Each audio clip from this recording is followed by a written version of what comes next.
Yeah. Welcome. My name is Roy Smith, Manager Technology of this pilot plant at Royal Divers Wiener here in the Netherlands. This is food for thought session number, I don't know.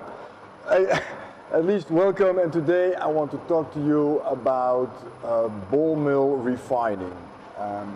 So when you come to refining into the cocoa world, it's more of grinding. You grind cocoa nibs to a cocoa liquor, which can be done by ball mills. And ball mills can also be used in the chocolate, compound, fillings, bread spread industry to refine, and mostly then you refine the sugar particles, and if you make a milk product, your milk particles into the fineness you want to have. Now, this is more of a batch or a continuous system, and today I want to explain to you about how a ball mill works. We've put up this line here in the pilot plant with our small ball mills to show you how a line works like this. And then with Dennis later on, he will explain to you how the whole system works. So in general, you have a ball mill where a ball mill will, you start of course with a mixer. You mix your ingredients, you make a recipe.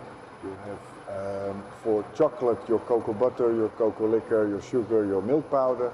And we filled it up with milk chocolate in this case. For ball milling, then you mix it into a homogeneous mix. Then you pump it through the ball mill and you refine it. Now, a ball mill system can work with any kind of recipe as long as you have a fat content which is over 30% fat. Then it will run perfectly in a system like this. Now you can see already the product is going out, and when we follow the line we end up in the last part where we have Dennis. Hello again. Welcome here. Thank you. In the pilot plant, in your pilot plant basically. My pilot plant, yes. Dennis, can you please explain us the Yes. principle of a ball mill? How does a ball mill work? So in basics it's a vessel filled with metal balls. So we got two up here. Well, these ball mills have two sizes. So the first one, because you have coarse product going in, you need bigger balls to break those particles down. So you have 9.5 millimeter balls. You want to have bigger balls? I want to have bigger balls. Yeah, okay. Now, when it comes out, it's already around 50 to 40 microns from the first ball mill. So the passage, we call it, one passage, goes through the ball mills. When it comes out, it's already around that size. So typically, what is your mix? So we have a mix. What is your fineness in your mix? So a standard fineness of a mix is around 500 to 600 microns. Okay. On average. On average. Then it is slowly by gravity it comes into the first pump, and the first pump is the part where we start putting up the pressure of the product into the first ball mill. Okay. So the product comes into the ball mill from the bottom. Yeah. Now there are all these balls inside which weigh down on this product. These balls, yes. And you get a counter pressure. So the balls press down and the press of the pump comes from the bottom. And so then in the middle. So you have the gravity is the force down, the natural gravity force down. Okay. Correct. And the product pushes up this package of balls a little bit, so the balls do not stay on the ground, because then you grind your ball. You don't want that. So they push it up a little bit, and then the shaft in the middle that turns around really fast. Now we put it on slow because otherwise we cannot talk to each other. Okay. But it turns around really fast, and because of this movement and this counter pressure, the balls are rotating and hitting the particles coming in between the balls. Okay. So, and that's how we refine the product. Okay, hold on. So the products lift the balls. Yep. They're more or less like floating. Yep. And then you rotate. Yeah, and because of this rotation, and the balls are pretty compact, right? So it's not like they are there's a particle floating here and okay, here. yeah, yeah. They have to be close to each other to be able to refine. Which is in the vessel. Okay. Exactly, correct. Yeah. This vessel is heated, but when we start to refine, we can start to cool. Okay. Because during refining, a lot of heat releases, so then which we cool. is the result of refining. Exactly, exactly. Okay. So then we need to cool because a lot of our ingredients can burn, and we do not want that. Also, especially with milk particles, or the lactose or the whey particles, they are temperature sensitive. So we need some cooling as well. Some special ingredients that don't do too well on heat. So, so like I said, from the first ball mill, product comes out at around 50 to 40 microns, depending on your starter mix. And then we go to the second ball mill, which holds smaller balls. Okay. Typically, in our case, 6.3 millimeter balls. Okay. Now, why do we have smaller balls? Because from the first ball mill, we have fine particles coming out. Yeah. So now we don't need those very large balls to hit them. We need some fine refining with some finer, delicate balls. Now you need small balls. Okay. Yeah, exactly. So again, the same system? The weight is completely the same for the amount of balls. That doesn't matter. It's about the size of the particles going into the second ball mill. You want to have the counter pressure again. Exactly. Yeah. So product again is loaded into a pump. The pump puts on the pressure on the package of balls with the product. And again, the shaft is rotating really fast to refine the particles. Okay. Same principle, just a finer product. And something I can show you later on in the lab. Yeah. Now the second ball mill, usually your fineness should be between 20 to 25 microns. Which is the industry standard, which is normal. Can we go finer if we want with a ball mill? Yeah, for sure. There are, of course, a couple ways to do it.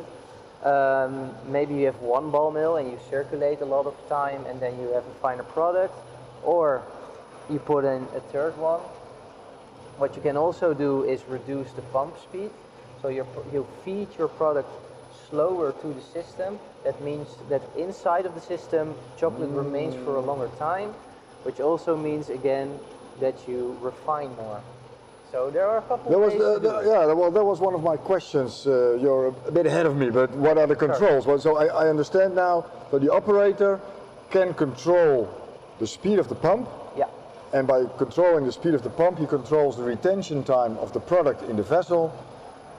And by a longer time it gets finer, by a shorter time it gets coarser. Yeah. Okay, so that's how an operator controls. Are there any other things? Well, of course you could adjust the shaft speed, but there is a minimum and maximum speed because at some point you run so slow there are no more contact points between the balls, so you don't have a lot of refining. Oh. And if you go too fast, the package of balls, it's no longer moving around in the package, but just circling around, and then you don't have any refining. So there is a maximum and a minimum of speed. So you can play around with the pump speed much more in this regard to do something with fineness and capacity. Okay, so then now we come to the testing part. You said you can show us what happens in the in terms of fineness? So I took a couple samples. I took a sample of the pre-mix, so the mixer without any refining. I took a sample from the first ball mill and a sample from the second ball mill. Okay, well. And then we can go to the lab and see. Let's go to the lab. Yeah, now we can go to the lab. So this is, I think, a good example. So what we do measure here in terms of results of a trial, in this case the fineness, we take the samples. And we have here a small laboratory where we can analyze the samples. And of course, in terms of fineness. Perhaps you recognize this from the previous Food for Thought sessions, where we did chocolate flow. So we got here 3 samples. You can look, I put it on a pretty big letters. So the mixer, the first ball mill and the second ball mill. So what operators will typically do is they will measure with a micrometer. Yeah. Standard is do a same sample for 3 times, then you got your average result. We of course are also equipped with a nice machine, a laser diffraction analyzer to give some nice graphs to give it more like a visualization. Yeah, exactly. So here on the screen we have in the red line we got the mixer. So you see a pretty big lengthy curve. So that means there are all kinds of sizes of particles going around, which is typical for a premix. So you have a lot of different particle sizes. Then the first ball mill already does some real refining. So we start to see the graph coming close to each other because more particles are starting to form the same size. So basically what happens is those big particles, you refine in the first step to this line, the green line. Okay. This is not yet where you want to be as a customer because you can still taste particles. Like you maybe know, below 30 microns as a human we cannot taste particles, but above we can. So that's why we do the second part of refining, and that's what you see here is the blue line. So the graph even comes closer to each other. That means more particles coming closer to the same fineness and also to a lower fineness. Okay. And this is the fineness we actually want. It depends on who you are, but usually we take about 80% is about the average sample, and in this case it's about 20 to 21 microns. So this is exactly our ballpark. Our ballpark will be this 21 or 2021 micron. Okay. But let's see if I can match the same results with the micrometer, because this is of course interesting. Yeah, so typically this is what an operator is doing in production. He takes a sample, he wants to know, am I in the right way, in the right fineness, what I need to go, because for one, if you have an application of a chocolate or a compound which is, for example, coating a cookie, then in some cases the fineness can be a bit more coarse. Then you can go to 35, 40 microns.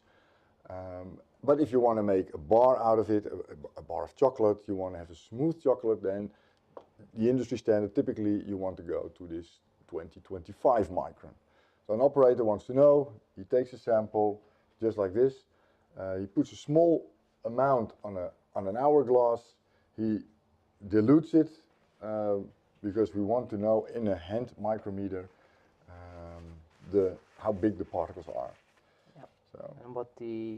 And this is a foreign oil, so what it does is it goes in between particles that might be stuck together, and then you have more accurate measurement of how big the particles actually are. If there are some agglomerates in the sample, you will break up the agglomerates, so what you do is measure the individual particles. Now, a hand micrometer works in two completely flat surfaces, a bit of a sample in between there, and the biggest particle makes it go, gives the resistance, and then you will have your click, and then we'll have something which is 800 micron. I have 18. This is the second pass. Oh, the second pass already. Okay. So this means that in this case the biggest particle is 18 micron. We know, and this is also from those analyses with the particle size distribution, that this biggest particle stands for approximately 82% of all the particles, which means there are some smaller particles, there are some bigger particles, which is normal in any compound or chocolate. So, correct.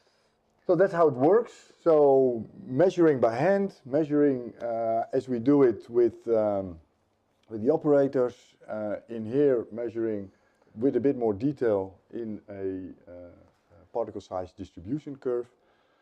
What else can we tell about those systems? What is important to understand is what we just showed you was a continuous system, but it's also possible to have a discontinuous system, a batch system, where you can take it from the mixer through the first ball mill and then pump it back into the mixer. And then you circulate over the ball mill until you have the right fineness.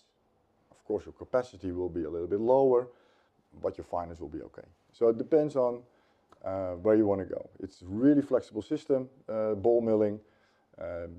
You have a continuous system, a batch system. If you start with a batch system, it's easy to expand to a continuous system. So I think a very flexible solution, a very easy solution, and it will work for any kind of recipe where you have 30% fat or more. Nothing to add. This was it for this session. Looking forward to see you all again on the next session with PROBAT Food for Thought sessions. Right. Bye-bye. Bye.